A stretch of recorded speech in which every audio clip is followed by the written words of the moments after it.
All right, what is going on, people? You know that sound. It is the Unfiltered Band. Means another episode of Unfiltered coming at you. We are live on a Sunday, noon Eastern time, or wherever you are, in Apple, Spotify, everywhere you get your podcasts. Officially, this will go down as episode 121 and the final edition of October Unfiltered, live here in November, as it's a wrap on the 2022 season. Thank you, Unfiltered Band. You can always wrap up your ways to get involved in the Unfiltered Revolution. Simple. Get on Twitter at Casey Stern. Jump into the bio. Get on the YouTube channel where you can watch us when we're live. You can get all the videos of all the episodes, all the conversations. You can also get that on the YouTube channel for Believe. That's BLEAV as well. Want to start by thanking all the guests who joined us throughout the course of the last month on October Unfiltered. Had a lot of fun with it, getting a chance to kind of rap with former players and managers and folks currently in the game and covering it, and all sorts of different people who were able to hook us up and help us out as we got set for all these different games during the postseason. In what was such a wonderful year in the game of baseball and a wonderful postseason. If you want to chat with us along the way here live, and you're not listening Apple, Spotify, everywhere you get your podcasts, it's easy. You could do that. Click open the Twitter box and get to me. I'll get your thoughts in. I'll react to you along the way here on a wrap-up show. Also, you can get to me on YouTube or at Believe's channel, BLEAV as well, and hop in along the way. But thanks to everybody who kind of made this possible, including, of course, first and foremost, let's not forget them, our good friends over at Bet Online. Basketball is back. Bet Online remains your number one source for all your sports betting needs this season. Get the latest odds, team matchup info, player news, and game trends over at Bet Online. As your continued source for all your sports wagering information, BetOnline's got live betting, free contests, and giveaways all season long. It's always the fastest and easiest way. Bet your favorite sports and events: NFL, NBA, NHL, MMA, tennis, boxing, even golf. Head over to betonline.ag. That's betonline.ag to join. Get your 50% welcome bonus with your first deposit. Make sure to use the promo code BELIEVE. That's BLEAV to receive your rewards. It's BetOnline, where the game starts. We get started, and we'll do a lot of looking ahead here on this show, but we'll start by looking back at this series, the season, and the game last night. Kyle Schwarber hits a home run to take the lead in the sixth inning. I'm sitting there, and I waited until then and started to plan the guess for what today's show would have been if we were looking ahead to a Game 7. You wait for that big swing. Wheeler had, obviously with the fatigue and the extra day and all those questions, but he had his A stop, had the A heater. You saw it 98-99 early in the game. You get the big swing from Schwarber, and you're thinking, here go the Phillies again, just finding a way, even though Framber Valdez was terrific at the time. Had already struck out 7-8 guys and was brilliant. When that home run is hit, you're thinking, if you're a Philly fan, this is that magical ride going to continue. That magic carpet we're riding on in the streets of Philadelphia just going to keep rolling. Then we got to the bottom of the sixth inning.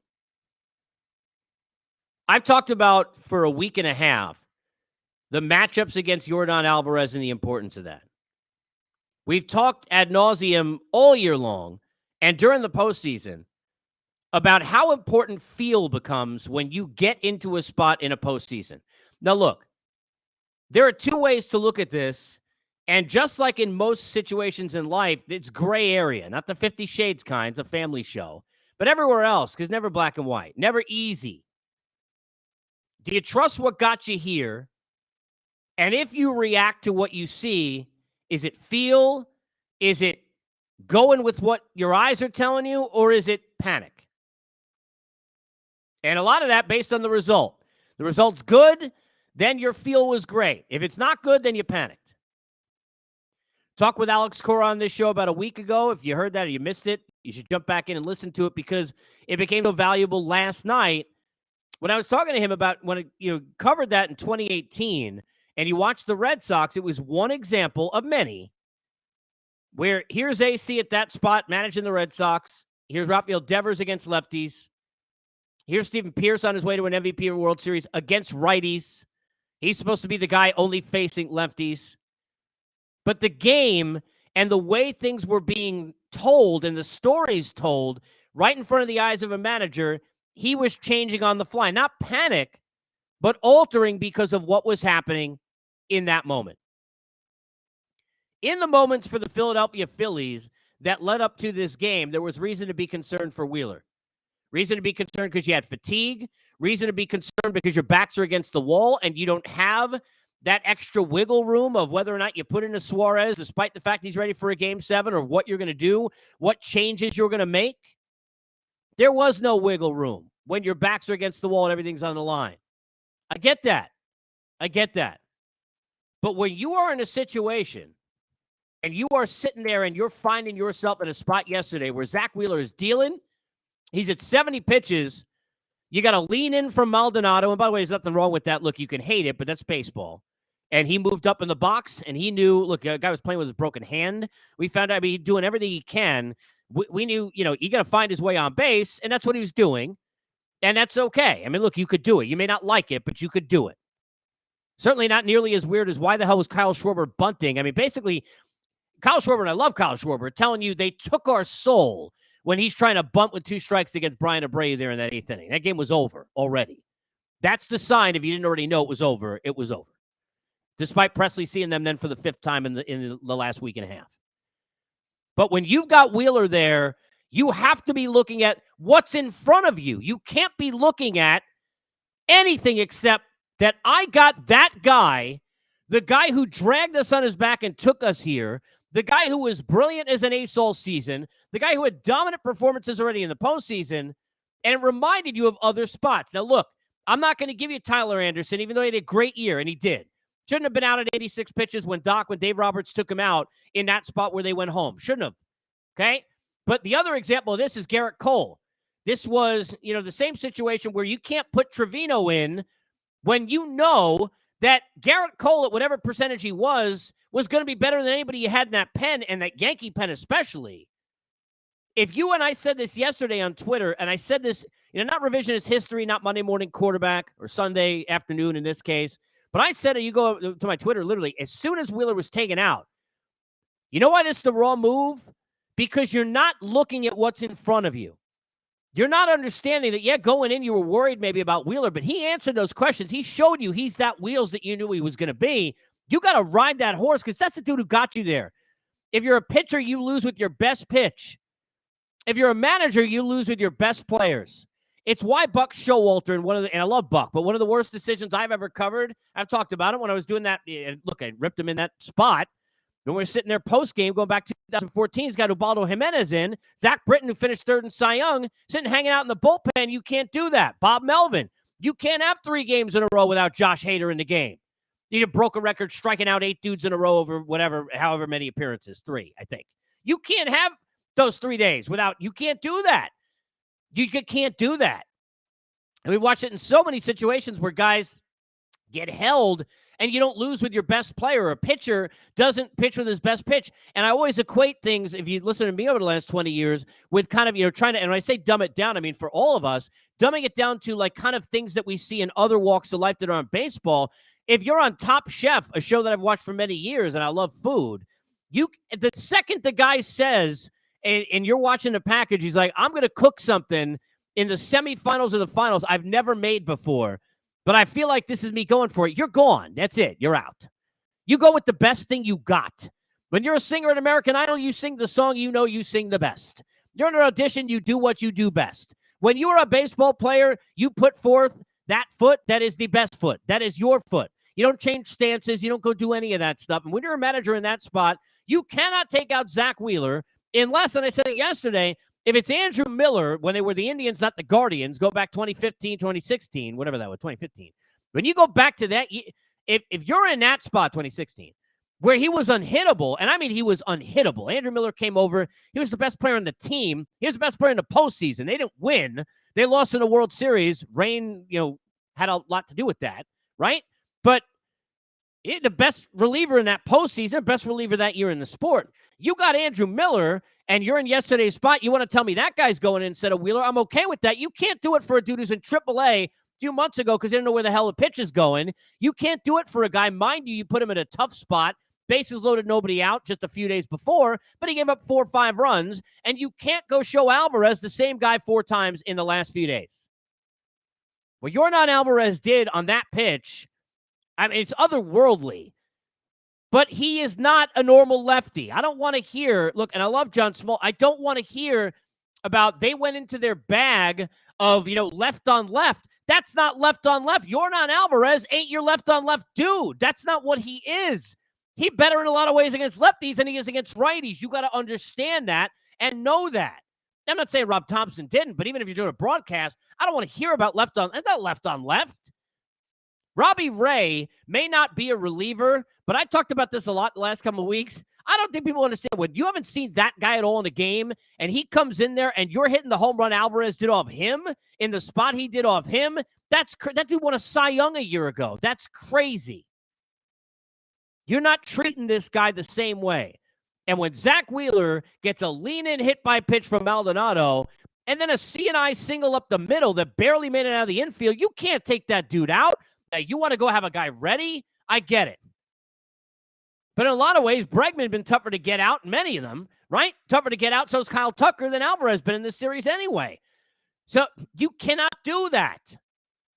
You got to give Wheeler a chance. Wheeler gives up that home run, and you're saying to yourself, that's the dude who got me here. That's it. It's like saying, hey, Bryce Harper's up there with the game on the line tonight, then he strikes out. You can't get mad at anything. The best guy was up there. It just didn't happen. You never want to say we didn't lose with our best foot forward. It's the Kevin Cash kicking himself in 2020 with Blake Snell in Game 6. You can't do that. And by the way, very similarly, go back to that situation. Here's Nick Anderson, dominant reliever, been great, but he gave up runs in seven consecutive outings in the postseason. That was the seventh.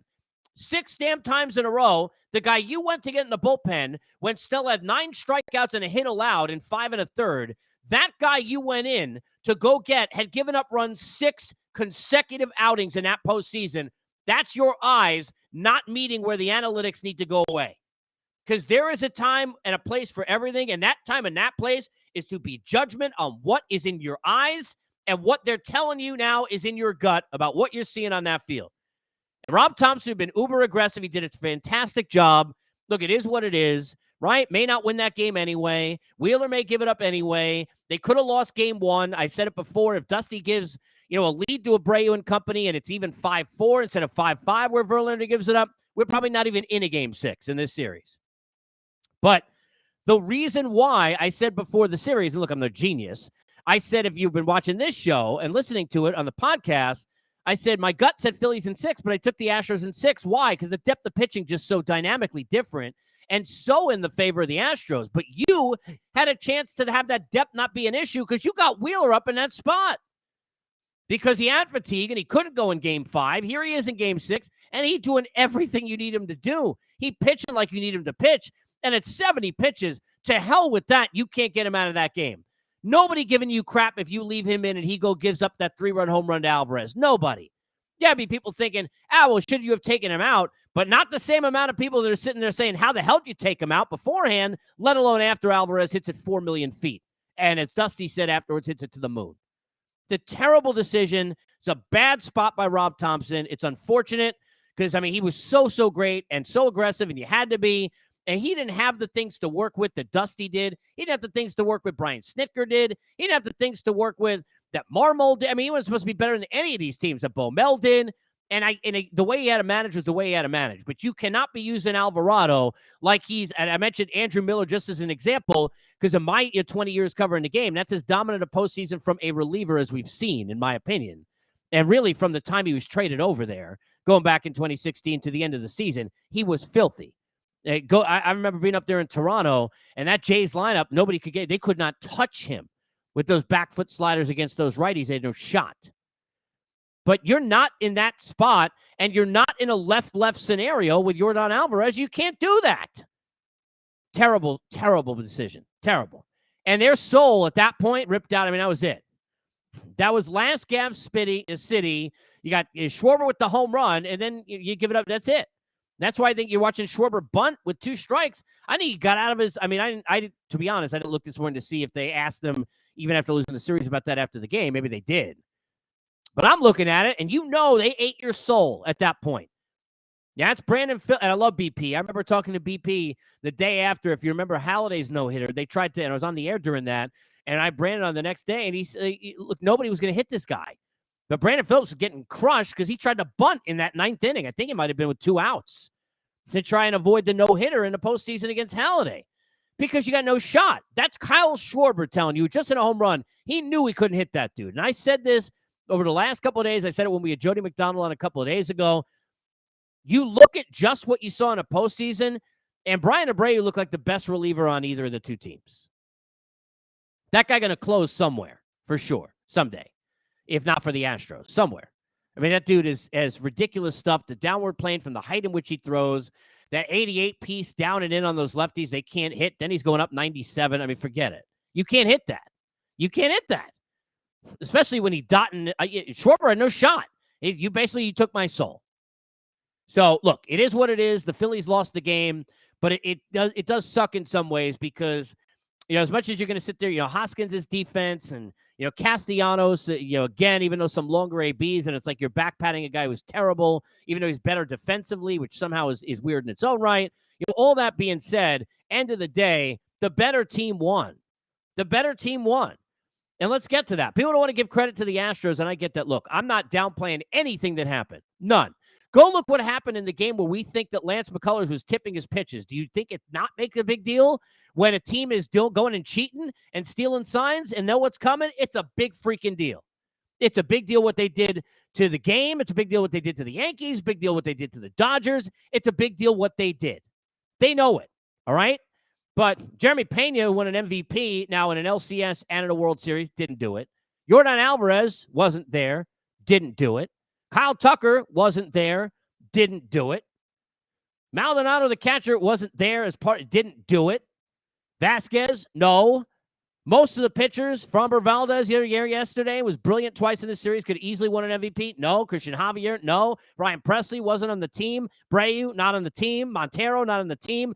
Dusty Baker, not on the team. James Click, the GM, not on the team. You want to hate the Houston Astros emblem. You want to make it turn to garbage cans and change it up on MLB The Show. You want to yell at them. You could do anything you want. You want to get mad at Altuve and Bregman and Gurriel. You can do that too. Or Springer and Correa, who aren't there anymore. You can do that as well. Or AJ Hinch or Alex Cora or Carlos Beltran. Or Jim Crane. And Jeff Luhnow, certainly. But you can't be doing that to this team and shouldn't take anything away from what they did.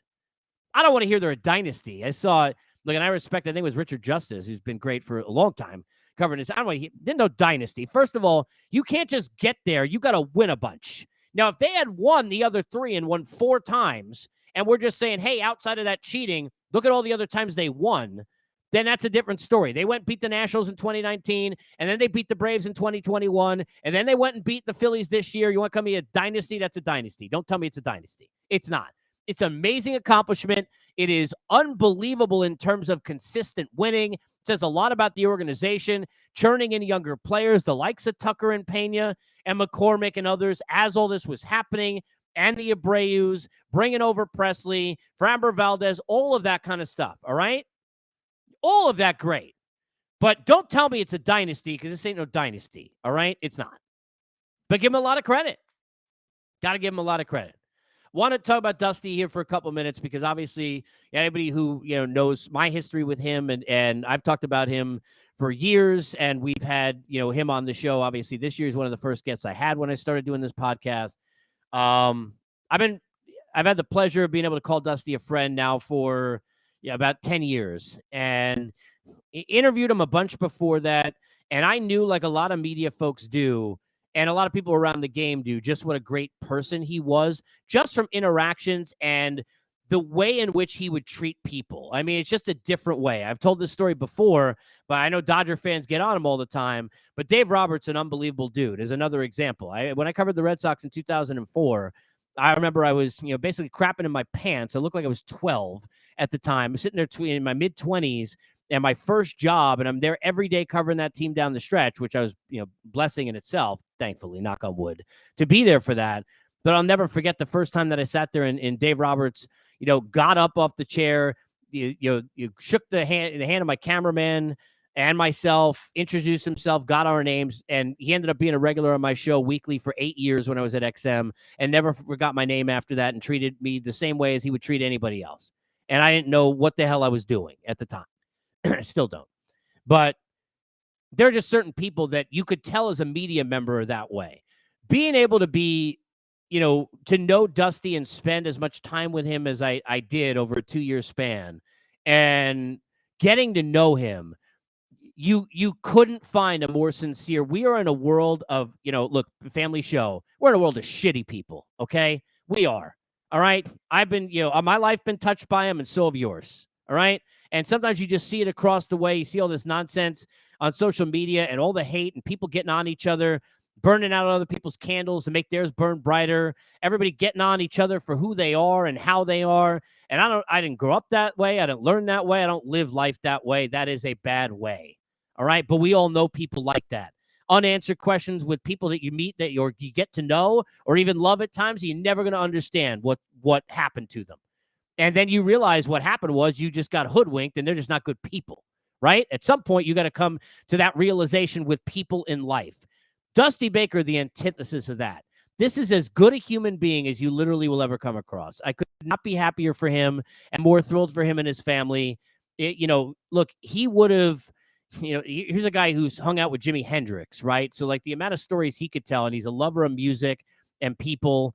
And, he's a guy who would have lived life with zest and with, a different vibe that look, me, that myself, I can't understand how, with some of the trials and tribulations he's had, just how positive of an energy he brings every day in his life. He's going to do that anyway if he didn't win this World Series, but good for him. He deserves it. I'm so happy for him. Did he make every right decision along the way in his career as a manager? No. Did they ever do that? No. But you know what? Beyond the X's and O's, that guy did. That guy got trust and want and desire and run through a wall from his players. That guy had his players wanting to go out there and do whatever they could for him. That guy, in a situation where nobody respected the Astros, was the perfect buffer in that spot because there's nobody who doesn't respect this dude. And he enabled it to be a situation where even if people were like, the Astros, I can't stand that crap, and, they're cheaters and I hate the player or whatever, nobody upset Dusty winning. And congrats to him. I'm so happy. I texted him. I'm so proud of his accomplishments, getting back in the game, both with the Nationals, then stick-to-itiveness to get back into it again, and do it here. And I'm so happy for him at 73 years old, what he's accomplished, to, have 4 decades between when you win it as a player and now getting a chance to do it as a manager finally after all those games. Going to be in Hall of Fame someday. Deserved to be there anyway, in my opinion, without this, but he now got that stamp, put that down on Dusty's career. So congrats to him. As far as the Phillies are concerned, you got nothing to be upset about. If you're a Philadelphia Philly fan, you should be proud of this team. It's hard. I know what those moments are like as a diehard fan, where you sit there and you're not expecting it. Look, and I'll be talking a lot about hockey here during the baseball offseason on Unfiltered. I know this is an Islander fan. I kind of feel like I understand to a little bit of a different level, but I understand what the Philly fan is feeling. I had a chance, and I've talked about it, and it was emotional for me. One of the pods that I've done, I went through, some of the moments for me as a fan and got emotional talking about just how important, especially during what I was going through in my life and during COVID, what the Islanders gave me for back-to-back years with conference final appearances in a Game 7, getting a chance to, live with that and vicariously through all of that. And it was such a surprise. And I know it's not as big of a stage as baseball, and I get all those sorts of things. And I wasn't able to be there in the arena, once because of, COVID, and there were cardboard cutouts, and the next time because I couldn't get there physically to do it. But it meant so much to me as a fan. And those were, especially the second one, just such special runs for me. And I think Philly fans will start to feel that way the longer this blows over, because it's difficult now and it hurts, and you're thinking, woulda, shoulda, coulda. But if you look at this team, it's really, be proud of how they got there. You had spots, Hoskins and Real Muto not hitting. How am I going to get from Schwarber to Harper? Those two guys got to have a blast. Where's the bloop coming from? Can't get anything. Castellanos, boom, way better defensively. Should be proud of him and got some big hits. Stott had some good ABs, not able to get any knocks. Weren't getting anything out of center field offensively either way. Segura, a couple of hits, but not much. Everybody said you couldn't play defense. Everybody said you didn't know how to run the bases. You changed your manager in the middle of the year. So many things. The bullpen that had been such a disgrace for 4 years becomes such a positive for you. Kudos to and congrats to Dave Dombrowski and Rob Thompson on just amazing years. And to that team and to the fans who showed out. I would be the first one to say it. I said it. But I'll say it again. Now, I'm a New York guy. Look, when I covered the games at Citizens Bank in 2008, 2009, I was there for almost all of them in both of those runs. That was the best atmosphere during those years. And in watching it here from where I sit now, on the couch with everybody else watching it, it looked like by far the best atmosphere. That includes, New York or any other in either of the spots, whether it's Yankees or Mets, doesn't matter. That was the best scene we had. Philadelphia should be proud of themselves. They should be proud of the people who went to the ballpark, should be proud of the atmosphere that you brought to that team, proud of the relationship that you created with that team. And, look, I'm no Phillies apologist from where my background is an 86 Mets thing up here somewhere as I figure out how to point. But, look, as a baseball supporter, I'm proud of you too. I mean, you should be. What a great scene that was in Philadelphia. So kudos to everybody there. I could tell you in doing these on site for 16 years, and especially when I was doing, for those who, followed and listened, when I was doing the show at Sirius XM, doing all those locker room shows for hours. And we would end every show, and I'm sure they did yesterday, my old friends and teammates at MLB Network Radio. I'm sure they did. We ended the show every time going back out on the field. And I used to go to the mound and do like the last segment.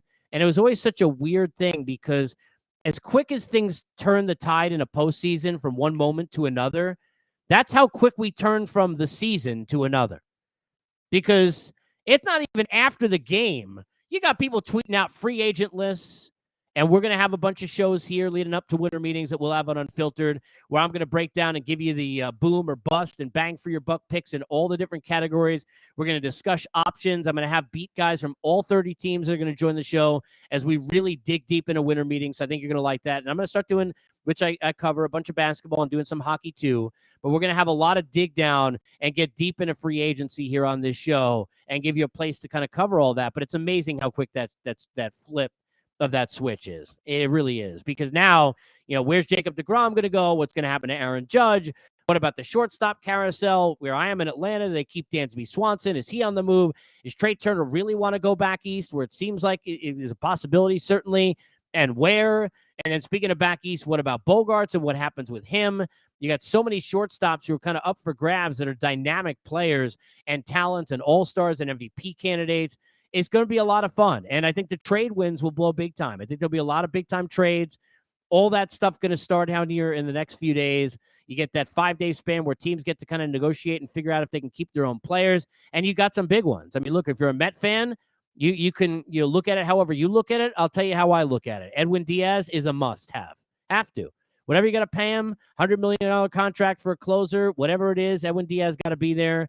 Brandon Nimmo is a really want to. And Jacob deGrom's a really want to, because you have the money to answer those questions in different ways. Diaz a must. If you're the Yankee fan, Aaron Judge a must. Gary Sheffield said it a few days ago on this show, and he's right. And he was talking about, which is, by the way, the irony. He was breaking down what he told Robinson Cano during his free agency. Look, Aaron Judge, the Yankee fans should have never booed him. It's ridiculous.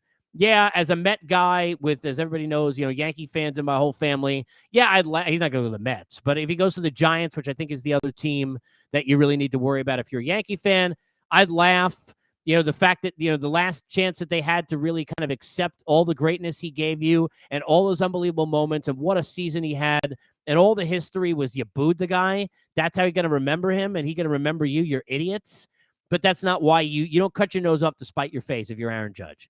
As long as the Yankees give you $1 more or even money than anywhere else, you take what it comes with being the face of the Yankees and being able to say that in this sport and in sports and that brand. And you do that. And you've carried that torch so wonderfully for this sport and for that city and for that team and that franchise and a logo that really, look, Montreal Canadiens, Dallas Cowboys, Lakers, Celtics, Yankees, and that's it. No Red Sox, no Cardinals, no Cubs, no whatever team you're going to get mad at me for in any other sport. Sorry. That's it. Cowboys, Canadians, Lakers, Celtics, Yankees, everybody else in a different category. And when you're doing that and you get to be that guy, you got to stick with that. So, but we'll see. We're going to find out. We'll have a bunch of shows breaking down. I'm going to do position by position. I will have beat guys for all 30 teams on this show. I may do it by division to kind of split it up for you. So keep up with me, and I'll kind of keep you posted on Twitter. Also going to be doing daily basketball shows coming up next week. I'm going to be doing some hockey. So I'm going to keep grinding. The baseball season is behind us. Congrats to the Houston Astros. They deserve it. I know you don't like them, a lot of you. I get it.